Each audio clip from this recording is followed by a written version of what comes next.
Pada kenyataannya, masyarakat hari ini lebih menyukai penyampaian informasi melalui ranah multimedia.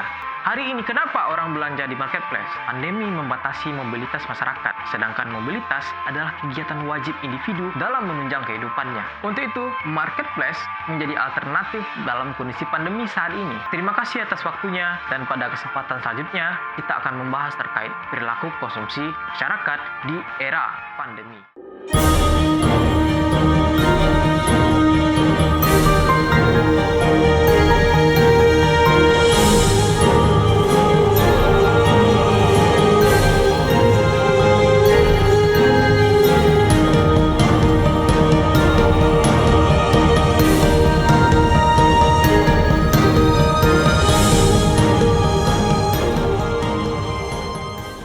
Pandemi COVID-19 telah mewarisi budaya baru terhadap pola kehidupan masyarakat hari ini. Seperti dalam pembahasan kita sebelumnya, dunia tengah bergerak menuju teknologi digital. Sementara pandemi COVID-19 membuat pergerakan ini menjadi lebih cepat. Pada akhirnya, tren digitalisasi telah menjadi bagian dari kehidupan masyarakat Indonesia. Video ini bukan bermaksud untuk melebih-lebihkan atau merendahkan potensi tren digital. Potensi digital sudah terbukti membantu segala urusan individu di tengah sempitnya ruang sosial era pandemi COVID-19.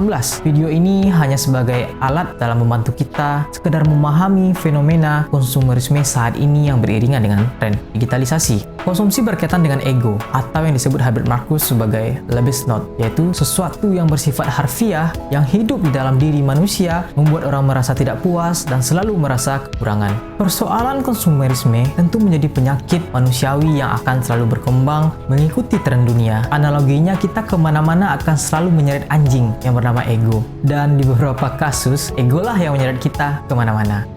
Ego selalu merasa pasti akan eksistensinya, akan tetapi ego-ego ini hanyalah sebagai visualisasi citra yang tak jarang mengecoh. COVID-19 dengan tren digitalisasinya membawa ego-ego konsumerisme ke dalam bentuk hiperrealitas. Kenyataannya, iklan bisa jadi tidak berhubungan dengan realitas aslinya, dan visual konsumsi yang terframing lewat fitur-fitur media sosial hanya sebagai kepalsuan dalam masyarakat tontonan. Oke, cukup berfilosofisnya, langsung saja. Pandemi COVID-19 terlebih pada PSBB dan dilanjutkan oleh PPKM yang berlarut-larut membuat aktivitas ekonomi benar-benar lumpuh. Tetapi tidak bagi mereka yang memiliki finansial cenderung stabil. Mereka yaitu kelompok kelas menengah baru. Seperti yang kami kutip dalam bukunya Yolanda Stellerosa yang berjudul Kecanduan Belanja. Kenaikan penduduk kelas menengah di Indonesia mencapai 8-9 juta penduduk per tahun. Artinya, pada masyarakat tertentu, COVID-19 ternyata tidak berpengaruh terhadap ekonomi mereka, atau bahkan mempengaruhi malah ke arah yang positif. Pandemi COVID-19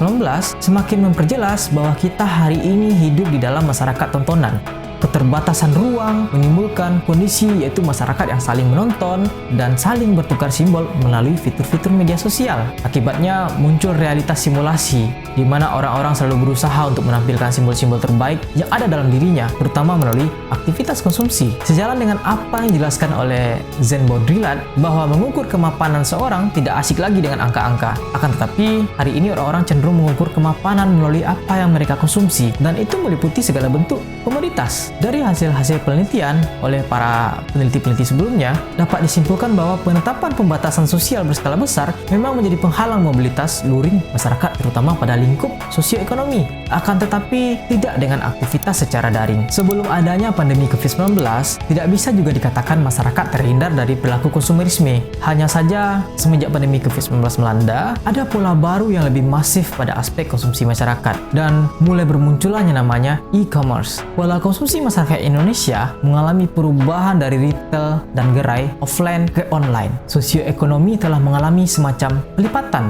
baik pelipatan ruang dan pelipatan waktu. Ini juga salah satu faktor pemicu tingginya minat konsumsi masyarakat era pandemi COVID-19.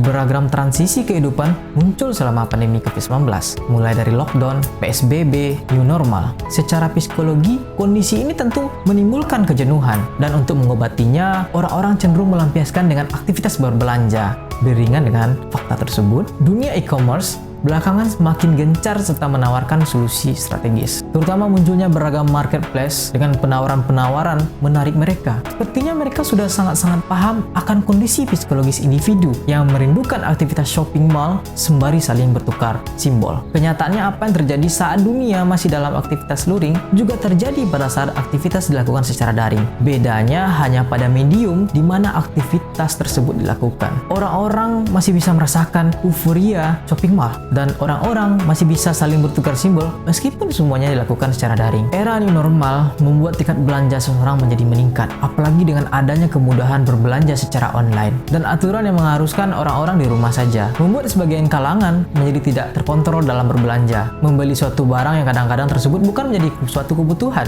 Dulu kita mungkin pernah mendengar istilah aku belanja maka aku ada, tapi sekarang ini lebih cocok dengan istilah aku klik maka aku ada. Segala bentuk kegiatan sosioekonomi hari ini dimulai dari langkah kecil, yaitu aktivitas klik dan klik. Eksistensi pasar sebagai ruang sosial ekonomi harus terpadu sebagai arena perbelanjaan tradisional dan modern. Semenjak tahun 90-an, Indonesia sudah mengenal shopping mall dengan karakteristik modernnya. Pembayaran sudah bisa dilakukan secara elektronik, pasar hadir setiap harinya sesuai jam kerja, serta pernak-pernik cermin era modernitas. Secara definisi, pasar berarti tempat bertemunya para penjual dan pembeli dalam konteks transaksi. Pasar dalam artian tempat itu berkaitan dengan ruang dan waktu. Antara pasar tradisional dan pasar modern, pola interaksi yang terjadi relatif sama. Dapat dilakukan secara langsung, tatap muka. Akan tetapi pandemi COVID-19 membatasi aktivitas mobilitas masyarakat untuk bertemu langsung pada pasar dalam artian geografis. Peralihan tersebut memunculkan pasar modern baru yang dilakukan secara daring.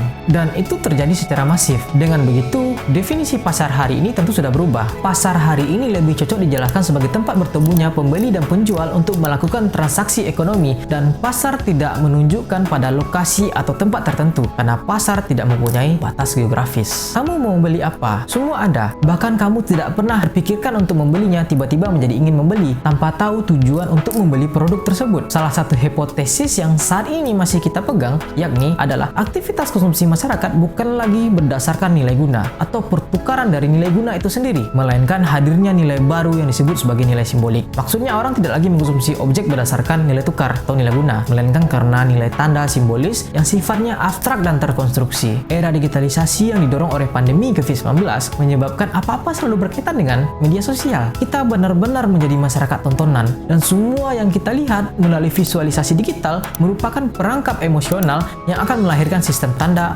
atau simbol. Maka bertubi-tubi skenario kapitalis menyeret kita ke pola konsumerisme baru yang lebih berbahaya. Media sosial punya kemampuan dalam mengaburkan hal-hal yang bersifat nyata, sehingga media sosial punya kemampuan dalam melanggengkan kebutuhan palsu. Ya, seolah-olah menjadi kebutuhan nyata. Antara marketplace dan media sosial adalah dua hal yang tak bisa kita pisahkan. Media sosial adalah sarana promosi dan marketplace adalah wujud dari pasarnya. Media sosial dengan segala kepalsuannya dan marketplace dengan segala kemudahannya. Seperti yang dijelaskan sebelumnya, perilaku konsumerisme cenderung menyasar kepada kelompok masyarakat kelas menengah baru. Tak terkecuali pun ikut serta menggiurkan bagi kaum kelas menengah bawah, karena mereka juga ingin terlihat sebagai bagian dari kelompok leisure class. Tentu kembali lagi kepada pernyataan kami di awal, fenomena masyarakat tontonan memungkinkan hal tersebut terjadi, dan orang-orang hari ini cenderung lebih suka menilai kesejahteraan dari apa yang tampak secara visual. Artinya, dunia tipu-tipu semakin menjadi-jadi. Kamu bisa menjadi apapun, siapapun melalui fitur-fitur media sosial. Akhirnya, fenomena ini menciptakan masyarakat konsumsi baru yang sangat-sangat berbeda dengan masyarakat konsumsi sebelumnya. Begitu pula dengan aktivitas bertukar simbol. Sebelumnya, pertukaran simbol individu dapat teramati melalui berbagai ruang-ruang publik. Salah satu contohnya yaitu saat event Jacklot, di mana tempat berkumpulnya anak-anak muda dengan segala simbol trendinya. Namun sekarang, fitur-fitur media sosial seperti Instastory, Snapchat, fitur WhatsApp ala Snapchat, TikTok, dan lain-lain melanggengkan aksi saling tukar simbol tersebut. Konsekuensi dari masyarakat tontonan adalah kita dipaksa untuk menampilkan hal-hal terbaik yang ada pada diri kita secara simbolis. Karena kita juga menonton orang lain, maka ada rasa tidak mau kalah dan mau ketinggalan terhadap apa yang sedang tren hari ini. Makna filosofisnya, klik sebagai tindakan moral, dan dunia digital adalah realitas ukuran moral. Bahkan untuk menilai identitas seseorang cukup melalui media sosial. Untuk itu, bijaklah dalam bermedia sosial dan pahami betul apa yang dimaksud dengan etika digital. Nah, topik ini akan kita bahas secara khusus di lain kesempatan. Itulah identitas kita hari ini, dari Homo sapiens berubah menjadi Homo digitalis. Pandemi COVID-19 menjadikan kita terus terus-menerus terlibat dengan dunia digital. Meskipun bahasanya agak sedikit berlebihan, akan tetapi tidak tertutup kemungkinan suatu saat nanti akan menimbulkan yang namanya fenomena matinya realitas sosial. Kesimpulannya, masyarakat dunia yang telah mencapai puncak peradaban tiba-tiba mengalami goncangan akibat pandemi. Pandemi COVID-19 bukan hanya persoalan penyakit, tetapi juga menginfeksi realitas psikologis, sosial, ekonomi, politik, jurnalistik, dan lain-lain. Kenyataannya, proses penyesuaian atau adaptasi pasti menimbulkan perubahan sosial. Karena perubahan sosial adalah sebuah keniscayaan yang tak terhindarkan. Meskipun adaptasi adalah konsep kaum strukturalis yang menyangkal adanya perubahan, tetapi kami tetap berkeyakinan bahwa perubahan sosial itu nyata adanya. Terima kasih, sampai jumpa di video selanjutnya.